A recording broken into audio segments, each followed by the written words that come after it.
L'ancien président zimbabwéen Robert Mugabe, qui a dirigé d'une main de fer son pays de 1980 à 2017, est décédé à l'âge de 95 ans, a annoncé vendredi le chef de l'État, Emmerson Mnangagwa.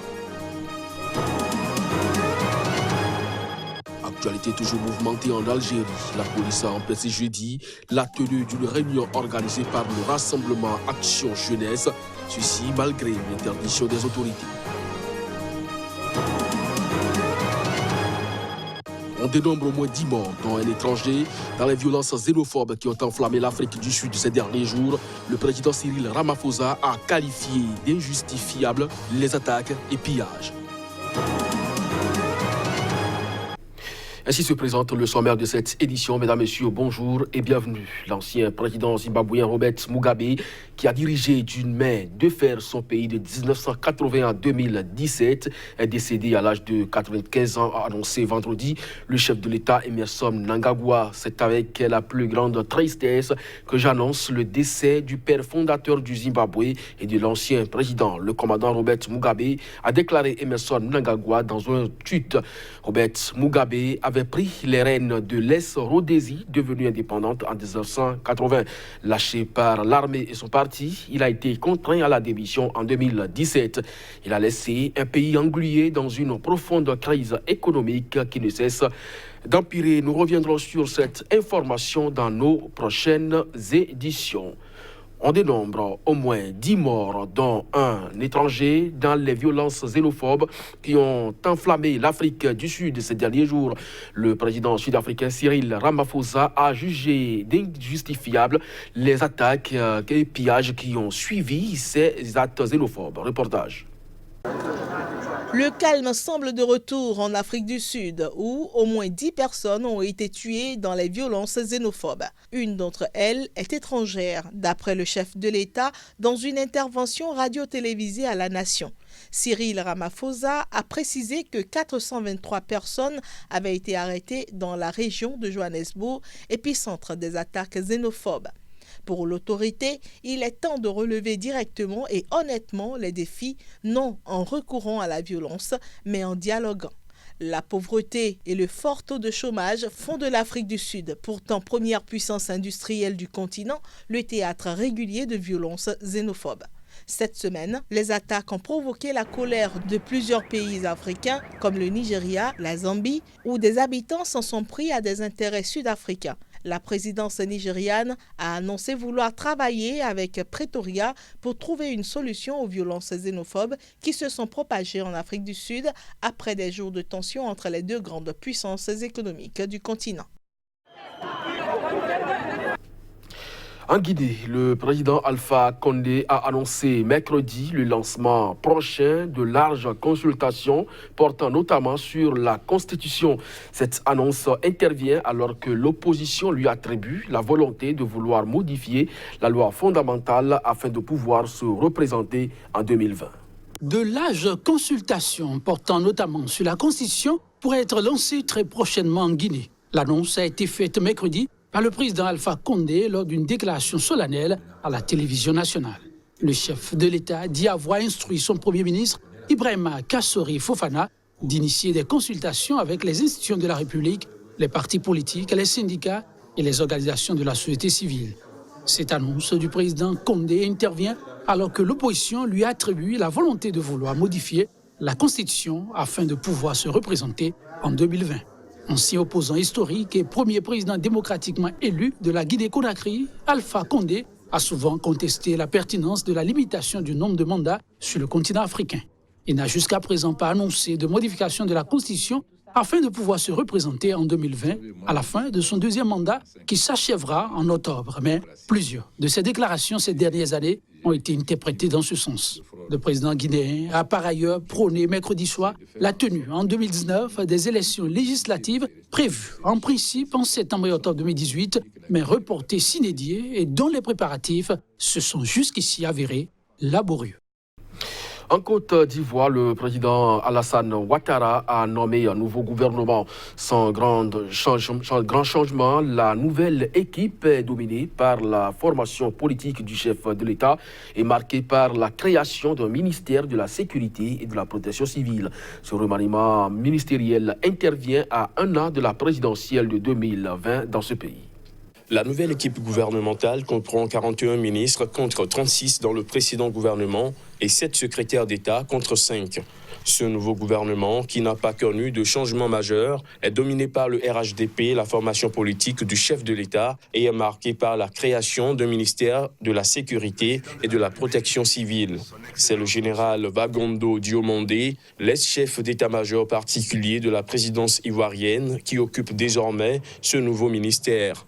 Le ministère de l'économie change de titulaire. Adama Coulibaly devient le nouveau ministre de l'économie en remplacement d'Adama Koné, nommé ministre auprès de la présidence de la République, chargé des affaires économiques et financières.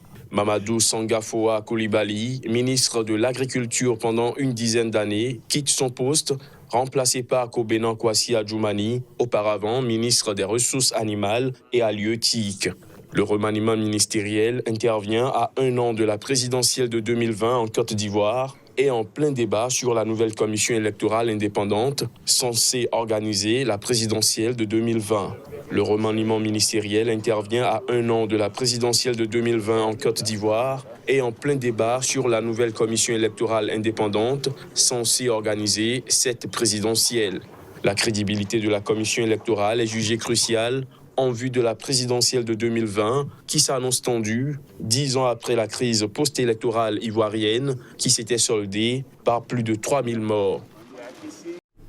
Actualité toujours mouvementée en Algérie. La police a empêché jeudi la tenue d'une réunion organisée par le rassemblement Action Jeunesse, ceci malgré une interdiction des autorités.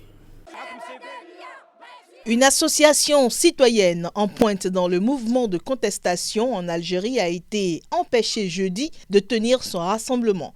Une vingtaine de militants et sympathisants ont été ensuite arrêtés avant d'être libérés dans l'après-midi après plusieurs heures d'audition sur procès-verbaux pour activités non autorisées. En effet, sans fournir de motifs, la préfecture de Bédia, au nord du pays, avait interdit la tenue à compter du 28 août de l'université d'été qu'organise le rassemblement Action Jeunesse, RAJ. C'est pourtant un événement qui se tient chaque année depuis 2012 dans la localité de Tichy. Le RAJ avait décidé de passer outre l'interdiction et d'organiser jeudi une université populaire sur une place de la ville de Bédia située à 250 km à l'est d'Alger. L'association avait fait état de dizaines d'arrestations arbitraires et musclées et publié une liste d'une vingtaine de personnes interpellées, parmi lesquelles le président du RAJ, son secrétaire général et son trésorier, entre autres. Tous ont été libérés en milieu d'après-midi sans que la police n'indique si des poursuites seraient engagées. La cellule de communication de la préfecture n'a pas été en mesure de répondre aux questions des journalistes sur l'interdiction de l'université du RAJ, rappelant simplement que les autorisations sont délivrées ou non sur la base de dispositions légales. Le RAJ avait attribué l'interdiction de son université d'été à son opposition affichée à la présidentielle que veut organiser rapidement le pouvoir pour élire un successeur à l'ex-président Abdelaziz Bouteflika. Clôture du projet d'Indy de l'organisation du corridor Abidjan-Lagos. Il s'agit d'un projet régional financé par l'USAID pour soutenir 4 ans durant les efforts des gouvernements du Bénin et du Togo en matière de santé sexuelle. Reportage. Le projet d'Indy, mis en œuvre pendant 4 ans au Bénin et au Togo, avait des objectifs clairs visant à secourir les personnes les plus exposées au VIH ou encore aux infections sexuellement transmissibles. Le projet d'Indy a fortement contribué à améliorer la qualité des services VIH et leur accès aux hommes ayant des rapports sexuels avec d'autres hommes et les professionnels du sexe du Bénin ou du Togo. Ceci a été possible grâce aux interventions menées pour renforcer le plateau technique et améliorer l'environnement juridique et social, notamment pour la réduction de la stigmatisation et de la discrimination des populations. Les groupes clés victimes de stigmatisation ou de discrimination et fortement exposés aux affres du VIH ont pu, grâce au projet d'Engie piloté par l'organisation du corridor Abidjan-Lagos, OCAL, bénéficier des services de santé de qualité. Par ce projet, nos pères HSH, autrefois marginalisés et discriminés à cause de leur orientation sexuelle, ont aujourd'hui une facilité accrue d'accéder au centre de santé avec l'implication des points focaux, bien sûr, qui servent de relais communautaire entre les centres de santé et la communauté HSH. Les services adaptés ont été dotés de matériel soignant et aussi des produits de santé. C'est le cas, par exemple, de l'anoscopie, qui permet de détecter les infections anales en ce qui concerne les condylomes. Le gouvernement du Bénin mesure bien la portée des impacts de ce projet. D'Engie terminé, les bénéficiaires ont émis le vœu envers l'USAID qui a financé le projet de le voir reconduit. Car suspendre ce type d'activité, c'est comme ne pas porter assistance à toute une communauté en danger. Les niveaux d'eau exceptionnellement élevés du fleuve Niger provoquent de graves inondations à Niamey, la capitale nigérienne. Beaucoup d'habitants ont dû fuir leur maison sans avoir véritablement nulle part où aller. On l'écoute. C'est samedi soir que les eaux nous ont surpris pendant notre sommeil. Et depuis, nous n'avons pas dormi. Au début, l'eau coulait lentement dans nos maisons, mais maintenant, l'eau a englouti nos maisons.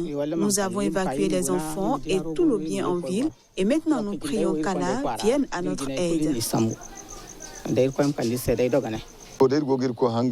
Nous faisons confiance à Allah, mais nous attendons aussi l'aide des autorités. Depuis le 29 août, les autorités ont exhorté les gens qui vivent le long du fleuve à se préparer aux inondations, mais beaucoup d'entre nous ne savent pas où aller. Dans ces circonstances, le gouvernement pouvait nous fournir des tentes dans des sites appropriés jusqu'à ce que l'eau ait définitivement baissé.